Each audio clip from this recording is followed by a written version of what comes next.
ازيكم يا حبايبي، عاملين ايه؟ يا رب تكونوا بخير. عندنا اكله بقى من الاكلات الشتويه الجميله. حطينا كده، عملنا بصلتين، عملناهم بالسكينه، خرطناهم بالسكينه، وحطينا حته سمنه، حطيتهم بقى على البوتاجاز يتبالوا كده. وعندي حتتين لحمه كده كانت خيركم، قلت احط منهم حتتين كده في قلب الايه، في قلب البصل، عشان الاكلات دي ما بتنفعش من غير، هي تنفع بكل حاجة يعني، بفراخ بلحمة بأي حاجة، بس أنا بحب الأكلات دي بيبقى فيها لحمة.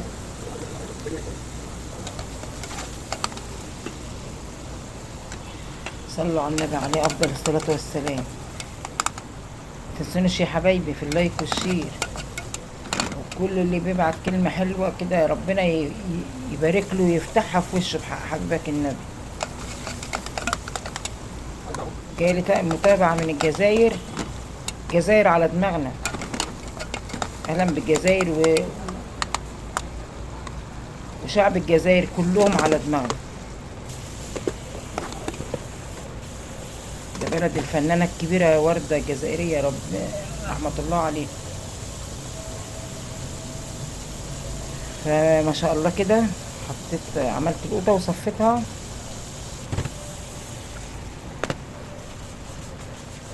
حطيتها بقى، سيبها بقى تتسبك مع نفسها.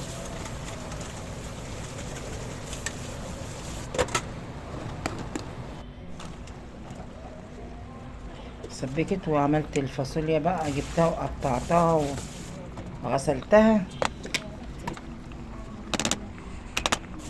احلى اكل الفاصوليا الخضرا دي. حاجات كلها الخضرا في الشتاء جميلة. فعملت لها كام فص توم كده، قطعتهم لها بالسكينة، وحطيت لها بقى الملح والفلفل بتاعها، حطيت لها الملح، حطيت لها شوية فلفل اسمر كده، يعتبر خلص. انا بقى جبت اكتر من نص كيس الشعرية كده، حطيته على 3 كوبايات رز، منقات الشاي دي، وهنعملهم كده مع بعضين. صلى على النبي عليه افضل الصلاة والسلام.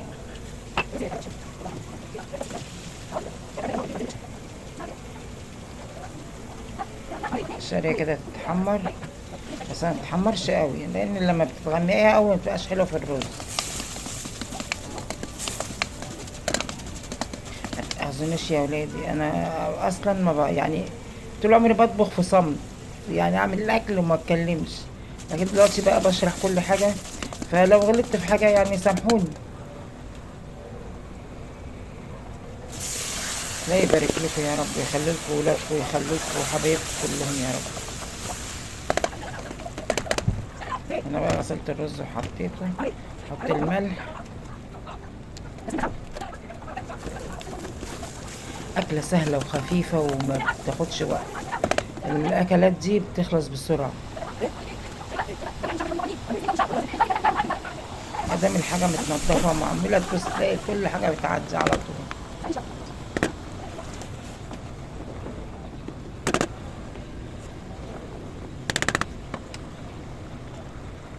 كده يعتبر الرز خلص كمان. حط له مية مغلية من الكتل، بيتعمل بيتشرب على طول. كده هو شرب المية كلها واستوى، يعني في سنة كده، مولع عليه، موطيه على البوتاجاز. كده خلصنا. متنسونيش يا حبايبي في اللايك والشير، عشان يوصلكم مني كل جديد. السلام عليكم ورحمة الله وبركاته.